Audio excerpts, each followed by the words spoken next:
Welcome to the 18th episode of Tokenizing Everything, a weekly interview podcast series with thought leaders in the blockchain industry. Today, we have a special episode as we have two guests, Priti and Shadrack Kubyane, co-founders of Coronet Blockchain, who are building a B2B and B2C marketplace based on blockchain technology. Pleasure to have you both. How are you guys? Brilliant. Great to be on board. Thank you, Nicolas. Thank you for having us, Nicolas. Thank you for having us. Yeah, it's my pleasure. So would you like to just briefly start by giving a brief intro on who you are and kind of where your stance is in the blockchain space? That's brilliant.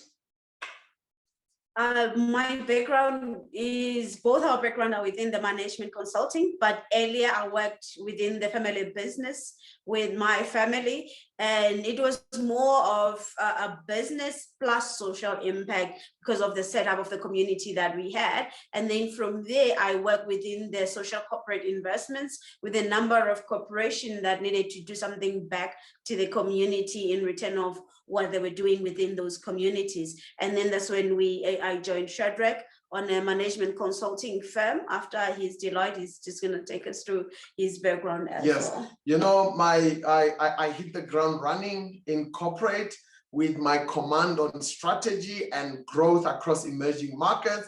My last corporate job, of course, was with Deloitte, where we did some exciting things across the public and private sector. And I moved right into management consulting, where we did some really even more exciting stuff. One of those flagships is what we will unpack today that actually landed us or transitioned us into the blockchain arena, where some really, really exciting things started happening on the Pan-African side for development.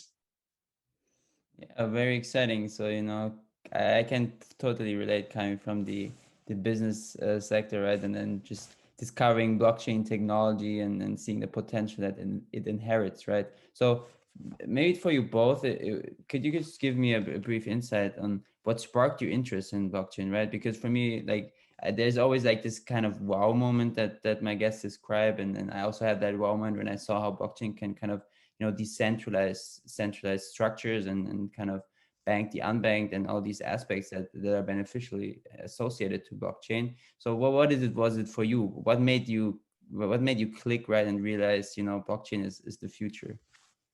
Talking about that, our aha moment was almost accidental, but I will allow Priti to lean forward to see to kind of see how things were steered into that aha moment. Yeah, thank you. It was in 2013 where we were approached by an ex-colleague of Shadrack. They used to work together at Deloitte, and she left, her department closed. So she started this hair business just out of her handbag, out of a need to provide for her family. And she started with a budget of like $500 as a startup capital. And then within 18 months of the business running, she came to us in 2013 and she told us, the business is growing really fast and she wants us to put systems in place to formalize the business. And we're not really at home with the informal sector because we haven't worked there as yet, but we took the business in. Fast forward 3 years later, we have evolved that business. It was bringing in $2 million a year, employing 40 full-time trained staff and existing across 4 brick and mortar brands, properties. 2 of them were inside 5-star hotels. So we started providing the product for a number of royal houses, A-list celebrities. So the brand just became super famous, and a number of brands from across Africa started approaching us, wanting the same success for us to kind of evolve their own businesses as well into this transformation that we have done. So it was that time when we realized the problems that we were solving for this startup, when it started growing and providing the product at scale, because they were selling around 3,000 assets, units a month of human hair extensions. So that's when we realized that all these small businesses that are coming to approach us, the brands, including big retailers that wanted us to open those little stores inside their department stores, they had similar problems around counterfeits, around the sourcing methods, around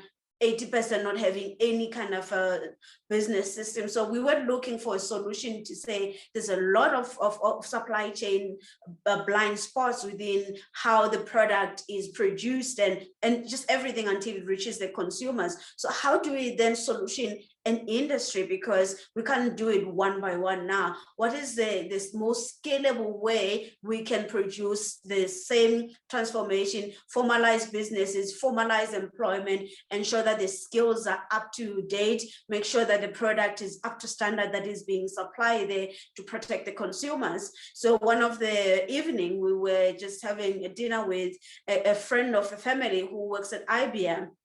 So when we're telling him about the problem that are there within the supply chain, he said to us, but this is a blockchain case. Like the blockchain technology is like perfect for this use case that you are discussing. It's like a glove fit. Yes. It's like a glove fit model, scalable pain points, scalable returns on investment when tackled correctly at scale. So that dinner conversation really is what culminated that final aha moment. And yes, she'll proceed. Yeah, thank you. So he invited us to come and present these problems and the kind of solutions or benefits that we want to see from a working solution to an investment committee at IBM.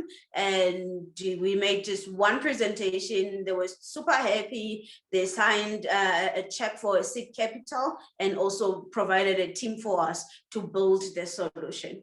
So that's when we began building across about 4 countries with the best of breed in blockchain. And 2 funding tranches later, we are just putting finishing touches or finishing, the ink is about to dry on our build priorities. And with that being said, we have had a Pan-Africa facing development type of engagement, so that because our solution is reapplicable to other supply chains, we've already gone ahead to pave the runaway, so that as we finalize here and go live into pilot and actually solution the sector, we now go into food security and other exciting supply chains. So that's really the accidental aha moment.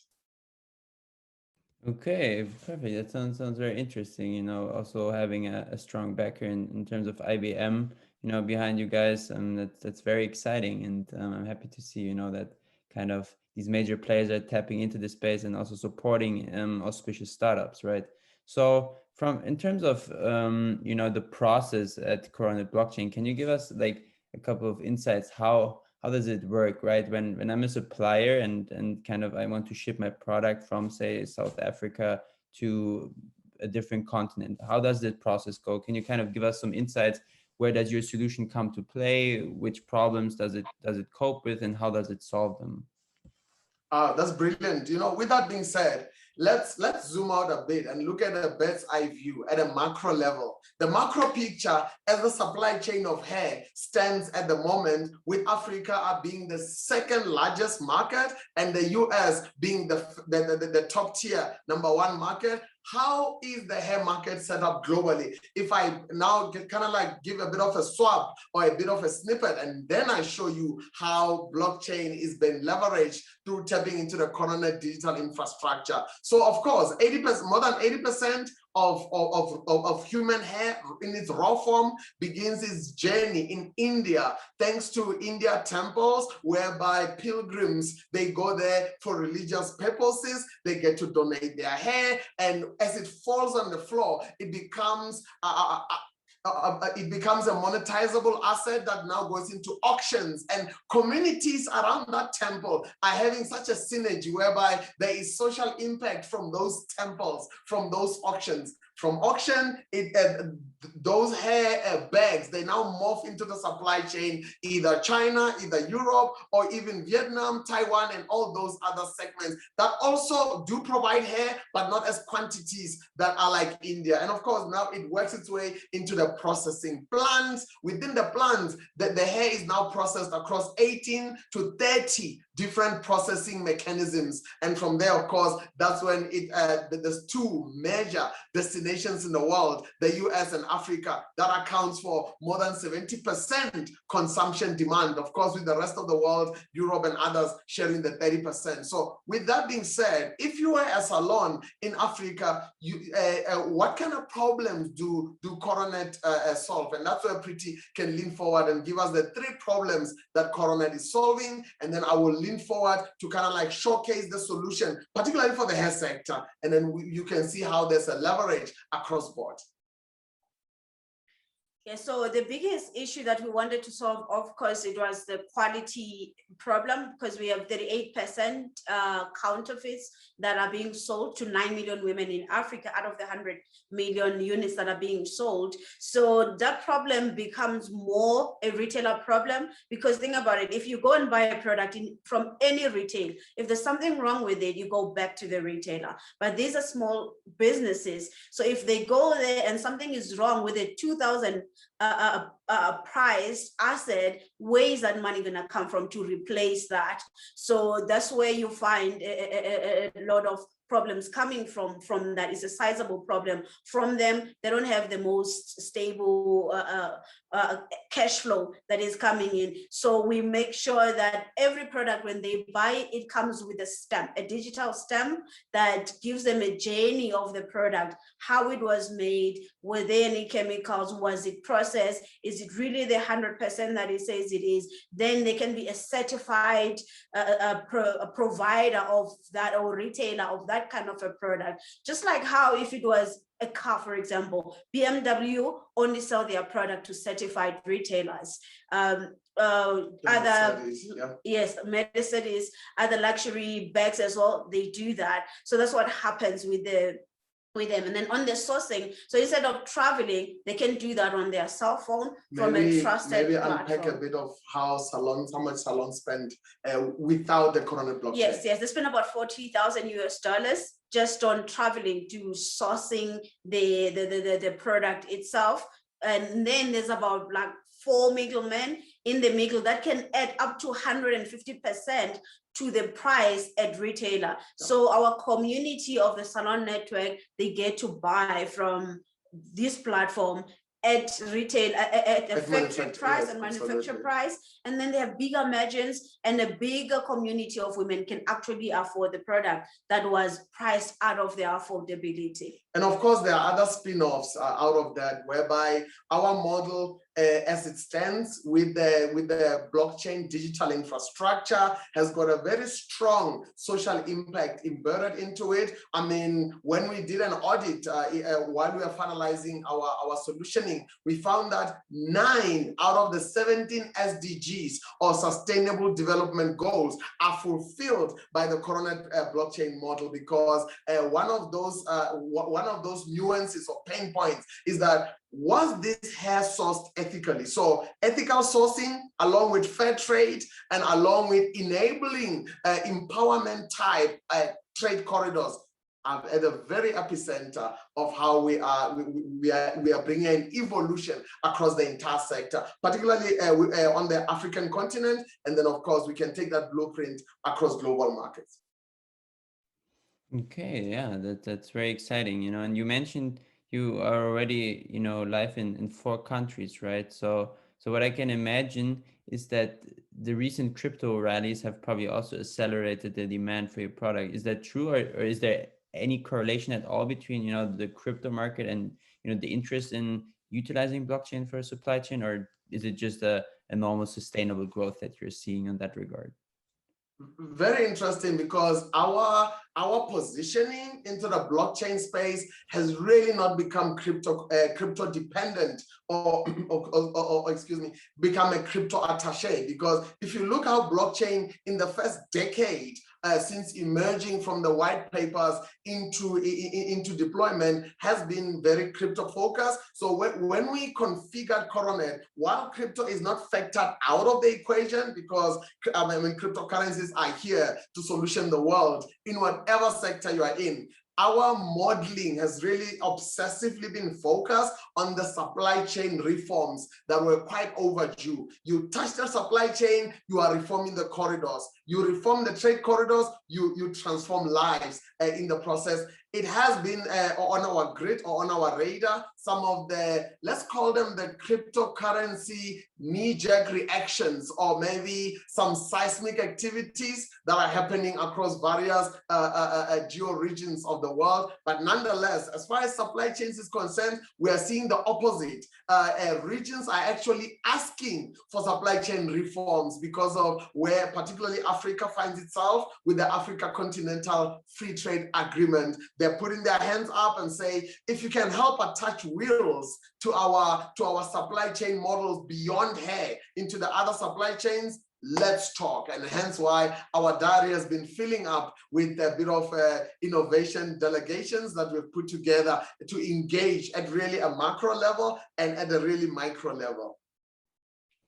Okay, yeah, that's exciting. I mean, it's better, right, if you're not dependent on the crypto markets like a lot of these startups in this space. So Yes. props to you guys for choosing a more sustainable path, I would say. So pretty quickly about you.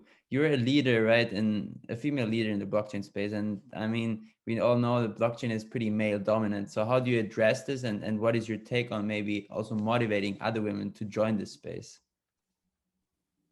I'm just going to touch on 3 aspects. One of them, I think when it comes to the gender as well, there's a tendency globally to kind of create the same table to when you speak about marginalized communities, when you speak about children, when you speak about the disabled people, and then you speak about women as though as if there's something wrong with that. So my philosophy is always like, you don't need to explain anything when you go into this. You are there as a business person. There's no gender in business. Just be there and don't pay attention. And the second part, I think, because I grew up like most of my life, 95% of the teams I've worked with has always been men. The business that my dad was in was wood cutting and mechanic engineering. So I work with boys. I work with my dad more than I work with my mom. And I've never really felt like a female worker or a female colleague there. It was just work. Everybody was treated equally. So I suppose I practiced for a very long time. And I think the last point that I'm going to touch on is I think that it's the philosophy we subscribe to in our family to always say there's inherited assumptions in the world about certain groups of people. If you belong to certain groups that tends to have those inherited assumptions about how they're supposed to behave, you need to actually pull up your socks, like do your job so well, better than anyone. We have African time. I often say if the call time is 6 a.m., show up at 6:15 or 6:30 if you are an African, because or 5:30 yes. Rather, if you are an African, because people think you're gonna come late because you are African. So do that, because people already judge you, already have strikes against you. So just do it twice. I'm not now saying women must work twice as hard as men. I'm just saying, if you know you already have a strikes, that didn't come from you, it came from people that made up these things, just work them hard than anybody in the room. A quick example that I'm going to make, we had this client that was from a royal family. We showed up in a meeting, I had no idea. I extended my hand, he didn't shake my hand. I had no idea what was happening. They were kind of offended that I showed up in a meeting. If I knew the protocol, I was not going to show up. We respect people's cultures. But later on the second meeting, he extended my hand and he shook my hand, his hand rather, and he shook my hand because he was so excited about the job that we delivered. And he told me, I've never shaken even my mother-in-law's hand. I don't shake women's hand, but like your boss. So that's the attitude that we need to bring into any situation.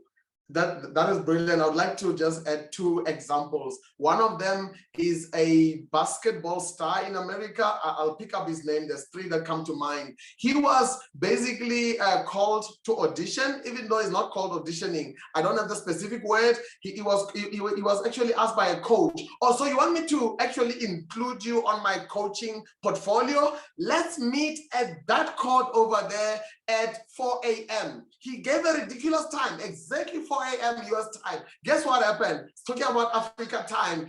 By the time the coach showed up at 5 minutes before 4 a.m. in the morning, what do you call it? The player had already done laps and had already done preparation for 2 hours.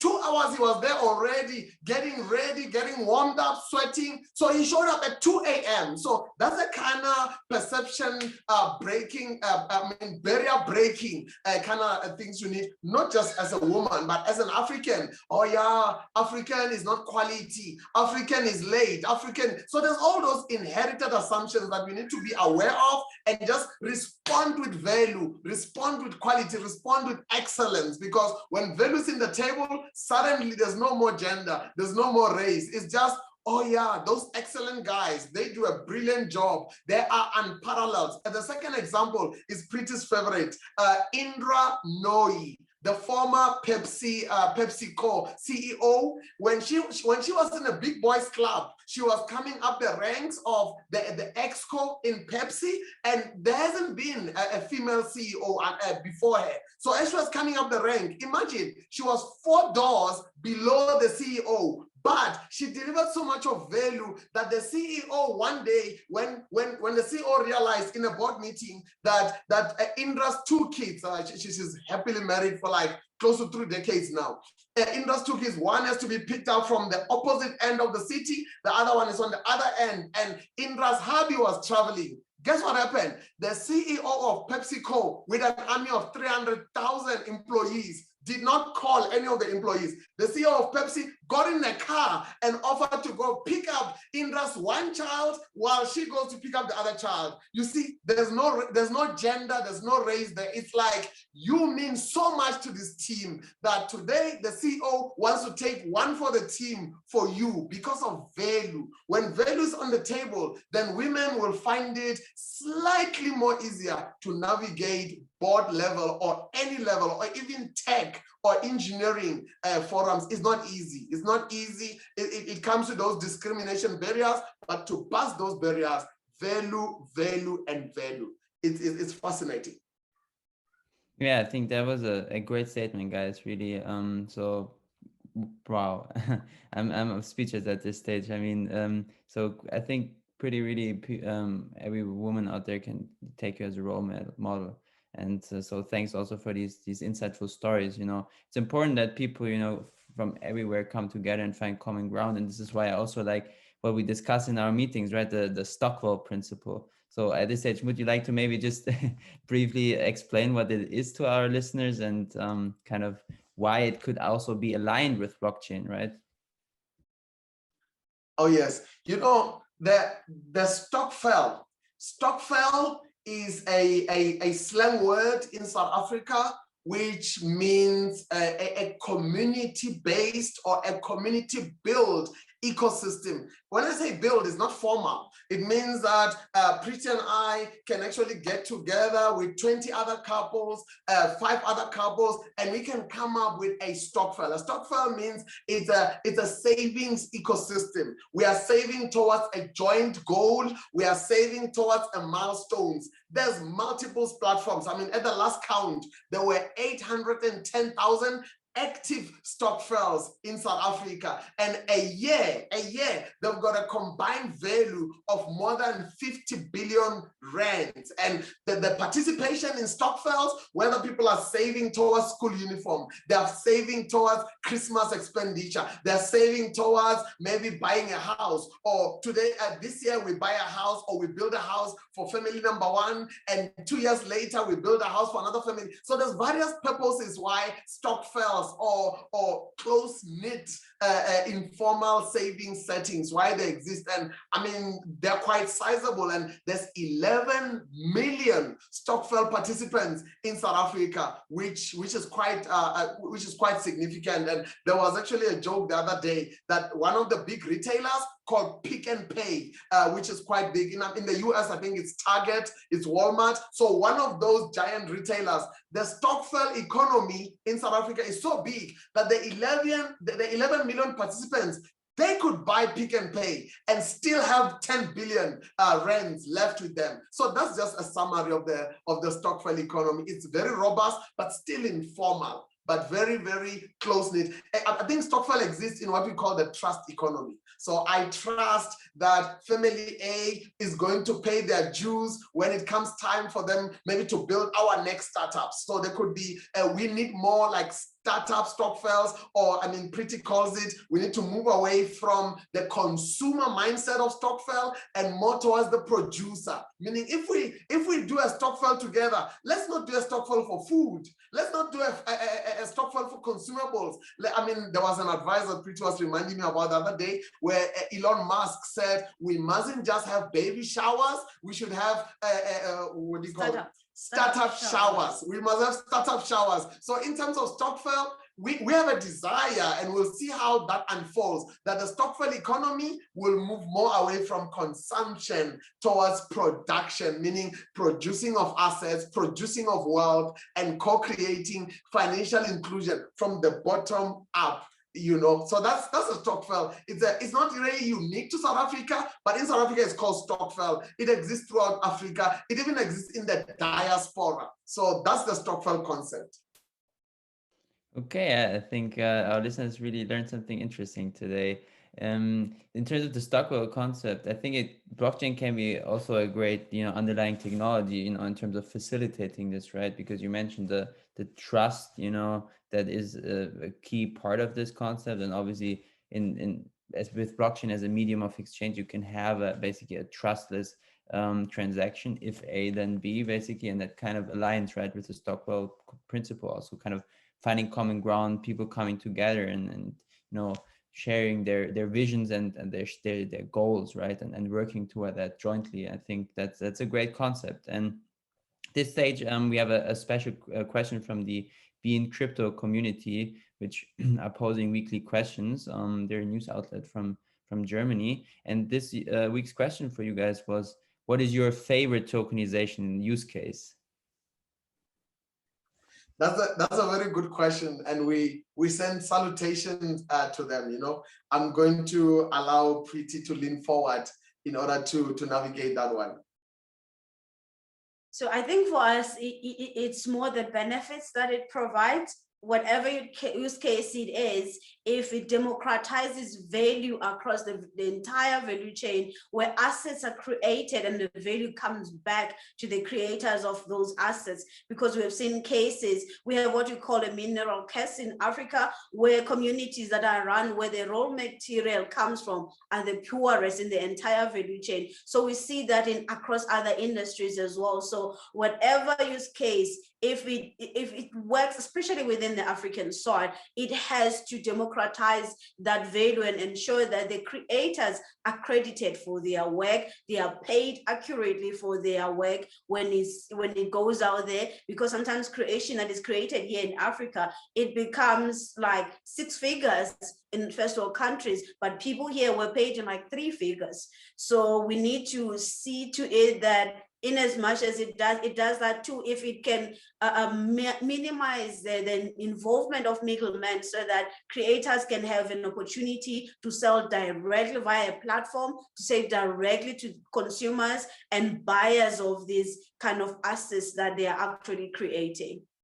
We've got a scenario in Africa whereby you find that despite Africa being home to more than 80% growth or output of the raw cocoa beans, with Ghana and Ivory Coast accounting for 63% of the global supply, the cocoa farmers still cannot afford the chocolate. It's Easter now, and there's Easter eggs everywhere, there's chocolate everywhere, but not by those farmers that are actually carrying the whole cocoa trade on their backs and with their blood, sweat, and tears. So our favorite posture or our soft spot in our heart towards tokenization is when it really, really becomes hyper profitable for the owners, but most importantly, lowers barriers to entry, democratizes value, and distributes value across the value chain, as Pretty so correctly mentioned, what is echoed in our hearts.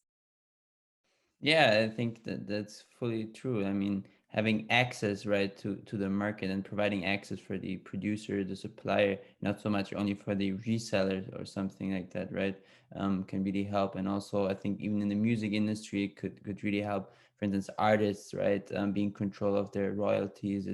There's so many different use cases that you can have, but I think generally, in a nutshell, it's a democratization, right, of wealth, right, and then evenly distributing it, because you do not have to rely on contracts or from centralized institutions or so. You don't have to rely on humans, basically, because at the end of the day, blockchain is the law, right? And a law, at least, or a technology is maybe more neutral, right? And doesn't kind of discriminate, right? It just creates or looks if this is value and it can be exchanged, and it can be exchanged in a fair manner. So that's a great use case, or a great answer to that question. One thing that I'm also interested in, and since you're focusing on the hair market, right, and hair extensions, do you think tokenizing this could actually morph it into a financial asset? Do you think that that is a chance where through tokenization, all these new asset classes kind of emerge out of the blue, basically, that have not been discovered as asset classes before? That's a great question. When you look at the hair trade, how it stands, we have a scenario where the 1% in the hair trade, who are they? Those are the global manufacturers in hair care products. Those are the manufacturers of the hair extensions themselves. Those are the manufacturers of hair synthetic varieties. They tend to, and no particular player comes to mind, or no particular player are we pointing a finger to, but they tend to how the industry is structured. They tend to almost muscle everyone away from the economic dinner table. Who is everyone? Your hairdressers, your hair salons. So tokenization could be a method or a mechanism where various salons across various geographies can perhaps begin to own certain segments or certain assets together. I'll give you an example. To get a retail lease as a salon, it can be a nightmare. So those are some of the things that we solutioned earlier before we got into blockchain. But however, imagine if certain retail nodes can have certain salons almost stock filling together, or kind of like clustering around a certain token model, to either tokenize property, to tokenize certain equipment in salons, or those kind of elements. So yes, there's definitely room, there's leg room, and for more, even beyond this discussion, to delve deeper into practical implementation of how tokenization can lower barriers for the 99% to be allowed at the economic dinner table. Yeah, I think that's perfectly true, right? Basically anything, and that's also the name of the podcast, right? Tokenizing everything could be tokenized, and therefore even people that have not had access to the world market will now have the chance to do that, and kind of to promote and sell their products, and not be limited to the location they may be in, or kind of any other bottleneck that may be in their way, right? So yeah, last question that I have for you guys is something that I would always like to ask my guests. I know you cannot give a definite answer to this, but just a broad overview. Maybe. If it's difficult, I'm giving it to Pretty. If it's difficult, I'm handing over to my right. Okay. I'm kidding. Please go for it. Yeah, maybe it will be interesting to see both of your takes. Where do you guys see, blockchain and tokenization, obviously, in 10 years from now? That's a good one. You can for Pretty. Yes. This is for her. Yeah. So we recently had the Blockchain Africa conference, which we themed blockchain going from hype to mainstream. So what we are looking at in the next 10 years is seeing blockchain solving real African problems. In the hair supply chain, more women that were consumers before can set up a business within 24 hours with everything: registration, bank account, inventory, brand, e-commerce platform from Coronet. Then they can own a piece of something they were consuming. So we want to attend the 24 million that keep consuming into owning part of the supply chain, owning businesses into that. And for blockchain to be able to be doing that is actually very, very amazing. So those are some of the things that we see, because when we speak transformation in Africa, you look at the markets or the groups of people that you want to focus on.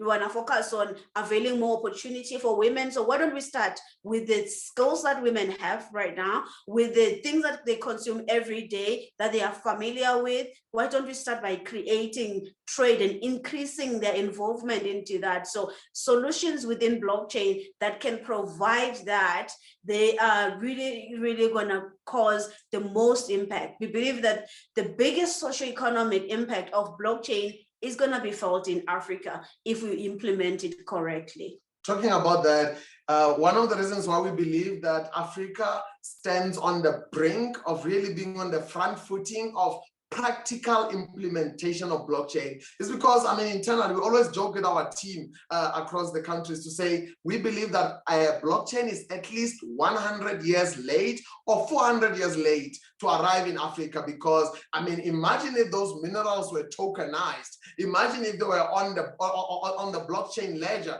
then we would be talking we wouldn't be talking about bringing back our art from France. We will just revisit the ledger and say, let's really follow the digital trade. But with that, something more practical is the Africa Continental Free Trade Agreement. In about 718 Saturdays from today, we will arrive on the 1st of Jan 2035. So that is really when, that's on the other side of when the Africa Continental Free Trade Agreement should have ticked many boxes. What are they? I'll mention just three for the benefit of time.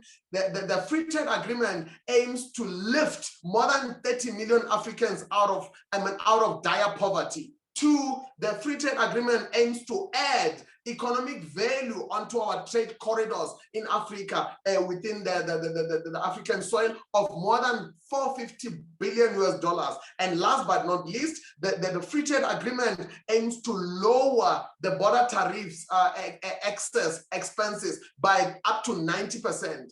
That all those are cases for blockchain, because to enhance intercontinental trade, to enhance supply chain corridor trade, to enhance trust and really leverage the trust economy, that's when countries that used to not be goodly neighbors can now come onto the blockchain, where they don't need to trust each other. They can outsource the trust element or the trust leverage, and they can just go with what they see. So there's just a whole lot of other elements whereby small businesses can participate in the free trade agreement. So definitely, I agree with Pretty. With the blockchain framework we have, women that have been consuming their hair or wearing it can now actually start to see themselves opening up businesses overnight on our blockchain within 24 hours, branding, everything available to them. And thanks to the trust economy through blockchain enabling, and I think one of the things Pretty did not mention is that we see blockchain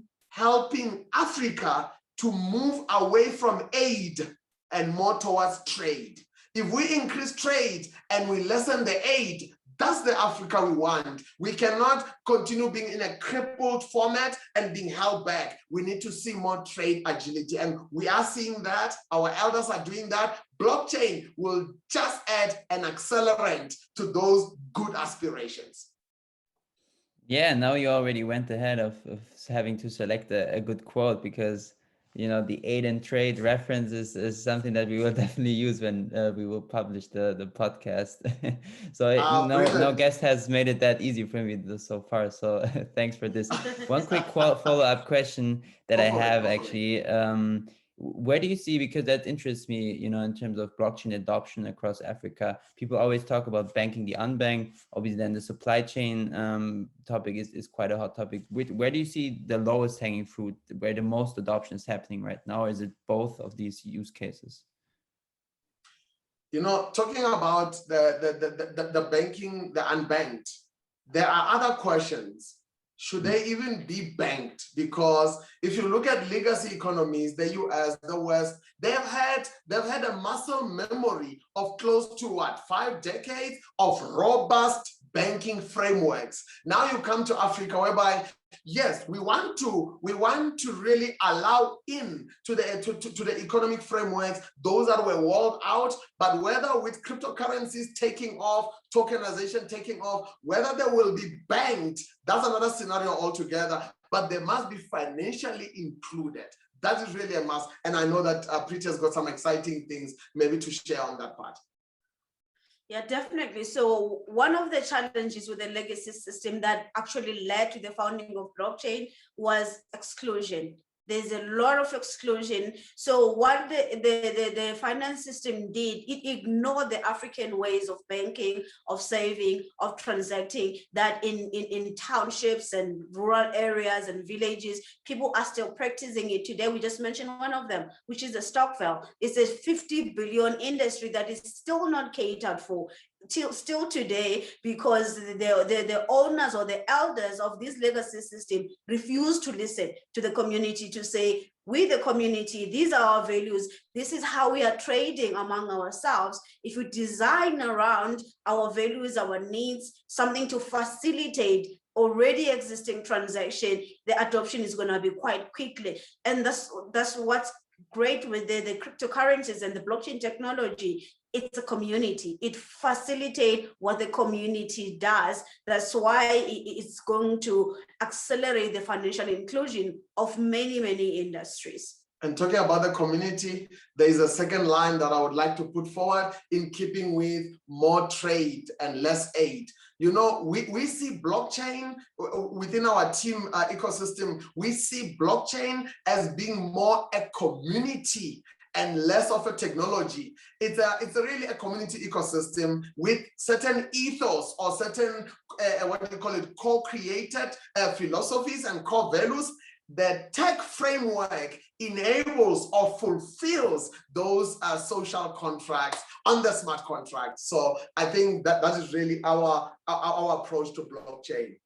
If you respect the aspirations of the economy, I mean, of the community with your blockchain, you would have done what you mentioned earlier. You would have co-created what do you call it, a solution with stickability and sustainability. Yeah, I think that's a great point where you definitely align with you know, the blockchain, at least with the early days of blockchain, right? Where people actually had these values in place. I mean, now a lot of other people are also joining the space. I mean, I see my LinkedIn feed full of these so-called Bitcoin experts all of a sudden, but I think, you know, the true blockchain enthusiasts and believers will definitely, you know, agree with what you mentioned. So guys, it was a pleasure, Shadrack. Really enjoyed the conversation, and good luck to your company. I'm sure anybody that's interested can reach out to you. We'll definitely have you on our social media channels. And then, yeah, from my side, you know, it was a pleasure to have this conversation. As always, feel free to reach out to me anyways, and see you guys next week with another episode. Thank you kindly, and thank you for your hospitality. Thank you even to your team. Thank you, Alexandra, and much gratitude for James, and of course the other viewers that got to join in today. It's really been incredible. Thanks for your hospitality. Here is to forwards and upwards together. Exactly. Perfect. Yeah, thank guys, you. Yes, it was really good talk. Yeah, definitely. Thank you. Thank you so How much. was it? Alexander. Was everything fine, guys? Everything? No bad questions? Yeah, from our side is good. I'm not sure from James's perspective there, because he has been observing and making notes. No, seriously, it was excellent for me. The challenge that I had was I wanted to see how blockchain could be used intra-business, because I see your Stockville that you're talking about. This is a way for a business to help another business, or parents to help their children to set up in business that's separate from the banking system. But it's always down to that level of trust. So as you've got a few thousand people invested in your business, the only way to track and keep an accurate record of the people, in my opinion, is the blockchain. And I know that there's some people that are using blockchain contracts, particularly in the creative industry, the music industry in particular. that is their security for the future. So although everybody's talking about crypto, the underlying support for all of the future is blockchain. True. Absolutely, definitely. Really spoken like a true visionary. Thanks for this great insights. Much, much appreciated. And I think on that note, because in our family, we never leave women out. So please, Alexandra, you have to say something, please. So what do you want me to say? I think No, it's great. just some thoughts, anything, no pressure at all. Oh yeah, I think definitely I'm gonna, because I'm part of the DLT talent program by the Frankfurt School of Blockchain Management, definitely gonna share this talk with them because I think it's brilliant, especially the part that Pretty say about, you know, women just need to do it, and you say about delivering value. Like I absolutely agree with it. That, you know, it doesn't matter where you come from, you know, it's a matter at the end of the day, the value that you bring to the work. Can I just add to that as well? Please go for it. Yes. It was a woman that opened my eyes about how blockchain should work in the creative space. Wow. And the idea, that's amazing. Can't ignore an idea whose time has come and has value. Look at that. Wow. Wow. No, that is brilliant, you know. And I'm just looking at our screen right now, and I'm seeing the multiple geographies represented, the multiple culture. This is collaboration. This is the future of work. This is the future, the real future of the world economy we want, not one that is kind of like configured in a corner somewhere. This is really representative. I believe Alexandra is in Taiwan. I'm in Vietnam at the moment. Vietnam, my apologies. Yeah. In Vietnam, and Nicolas in Liechtenstein. I'm in Frankfurt, yeah, but close to Liechtenstein, yeah. Yes, Frankfurt, and where are you based at the moment, James? I'm here in the UK. I'm near Manchester. Look at that! Look at that! Look at that! So this is collaboration. This is co-creation. Various thought dimensions coming together will actually move us forward a lot quicker, because really this is amazing. This has been brilliant. You asked, how was it? This has been fantastic. Your hospitality, and of course the input of James, the support, and not just to us, but to the emerging kings that he is busy commandeering as per his kingmaker hat that he wears, and of course soon to add queen maker hat. We are just watching out for that. No pressure at all. So this has been a brilliant city. Yeah, definitely. And also for you, James, it will go live on Monday, right? So on all of our channels. So feel free to check it out. And if you are interested anytime to be a guest on the show, let me know. I'm sure, you know, we can set it up, and yeah, feel free to reach out to me.